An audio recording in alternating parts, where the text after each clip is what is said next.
Hey everyone, welcome to this explainer. Today we're diving into something really exciting, how Web3 infrastructure is fundamentally reimagining the internet by giving you back your data sovereignty. Think about it, every swipe, every purchase, every single comment you make is data. It's the raw material of the digital world. But right now, well, it's owned and monetized by someone else entirely. Let's explore exactly how we're going to change that. So to ground us in today's reality, let's look at centralized platforms.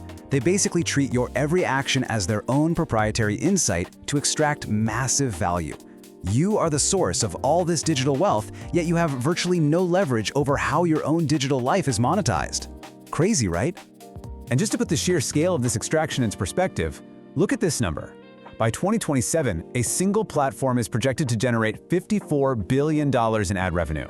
That's 54 billion with a B, built entirely on data that you don't even own or control. This is the reality of the data economy today.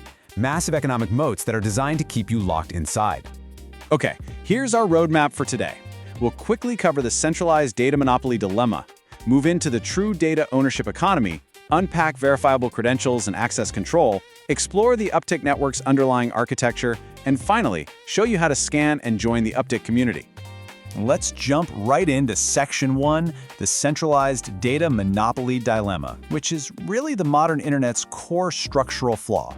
Look at this comparison right here. On the left, you see how platforms right now build these giant walls around your activity, keeping it completely centralized, extracted, and isolated. Your context simply does not follow you. But on the right, decentralized networks offer a much-needed alternative, nodes connecting freely to create a healthy, fully composable digital ecosystem.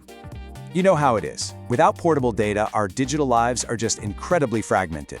It makes it impossible to carry your hard-earned reputation from one app to another.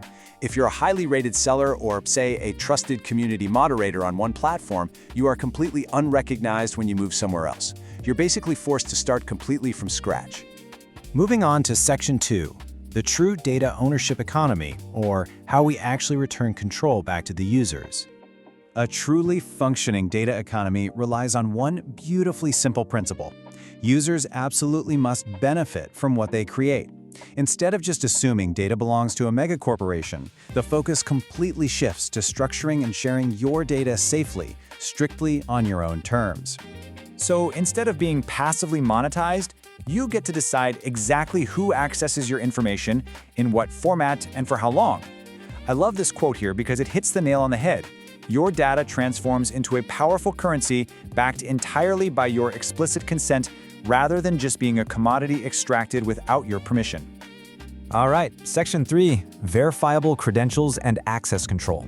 This is the completely new approach to online trust. Okay, so what are verifiable credentials, or VCs? Think of them like a dynamic digital backpack.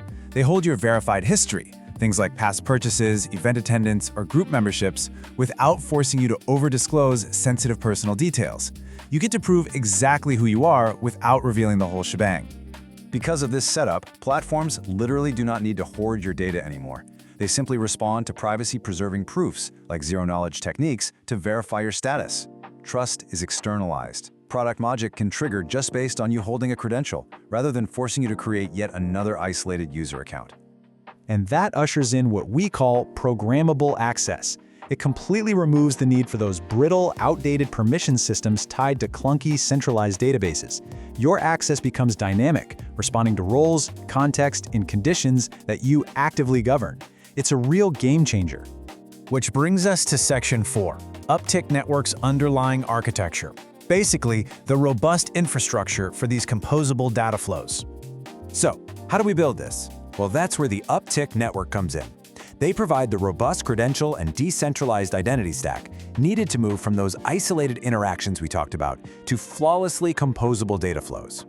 They are building the actual foundation required to make this new decentralized internet highly functional for both developers and users. And the ecosystem really relies on two main pillars here. First up, you have the Vouch system, which elegantly and securely issues user-controlled credentials directly to users. Second, the Uptick Data Service, or UDS, ensures developers have reliable ways to surface and query that verifiable historical data seamlessly across different chains. The difference in architecture is literally night and day.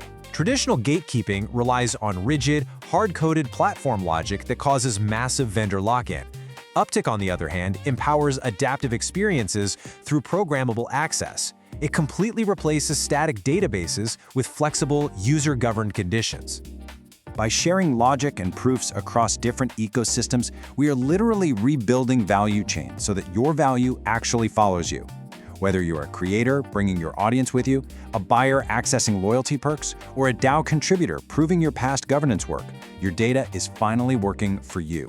Finally, Section 5, Scan to join the Uptick community, where you can help shape the future of decentralized data.